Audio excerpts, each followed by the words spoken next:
Hello friends, beautiful life में आपका स्वागत है। आज हम आपको कुछ विशेष जानकारी छठ पर्व के बारे में देने जा रहे हैं।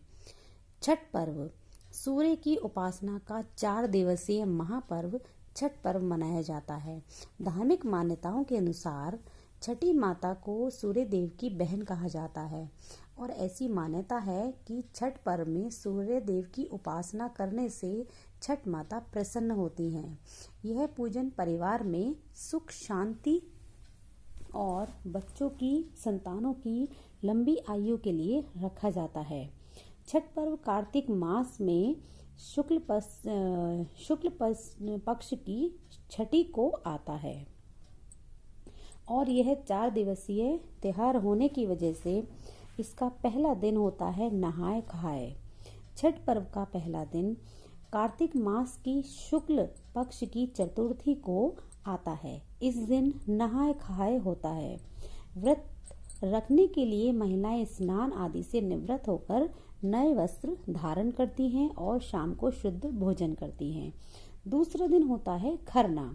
खरना में कार्तिक माह की शुक्ल पक्ष की पंचमी को महिलाएं पूरा दिन व्रत रखती हैं और शाम को भोजन करती हैं। शाम को गुड़ से खीर बनाई जाती है। और तीसरा दिन होता है छठ पूजा का मुख्य दिन छठी का दिन ही होता है, जो कि बहुत हर्ष उल्लास से मनाया जाता है। इसमें छठ पर्व का प्रसाद बनाया जाता है, जिसमें चावल के लड्डू फल को बांस की टोकरी में रखे जाते हैं और उस टोकरी की पूजा की जाती है।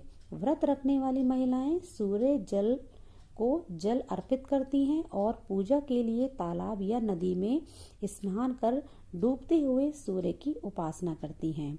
जहाँ पर ये सुविधाएं उपलब्ध नहीं होती हैं, वहाँ पर बाल्टी में पानी रखकर सूर्य की पूजा की जाती है। चौथा दिन होता है सूर्य को अर्घ्य देना। चौथे दिन सूर्य देव के समय जब सूर्य प्रकट होते हैं, उस समय सूर्य को अर्घ्य दिया जाता है, वह पूजा की जाती है। इसके पश्चात प्रसाद का वितरण किया जाता है। छठ पूजा संपन्न की जाती है।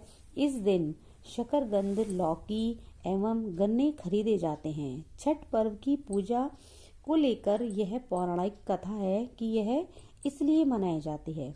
पौराणिक कथाओं के अनुसार राजा प्रियव्रत के पास कोई संतान नहीं थी।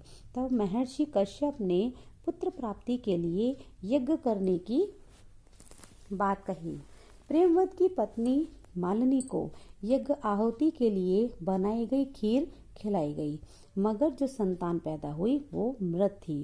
प्रियव्रत पुत्र को लेकर शमशान गए और जब उन्होंने शमशान गए तो उनको बहुत दुख हुआ। पुत्र वियोग में वह प्राण त्यागने लगे।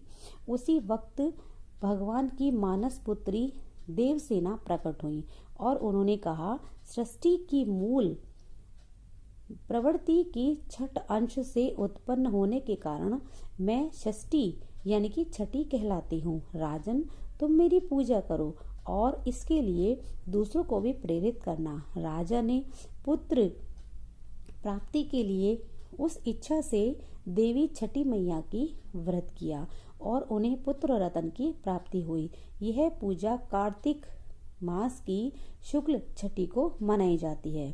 जिस प्रकार से छठी मैया ने उनको पुत्र रत्न की प्राप्ति दी, इसी तरीके से छठी मैया सभी लोगों के बच्चों की, पुत्र की, पुत्री की, सभी की रक्षा करें। धन्यवाद।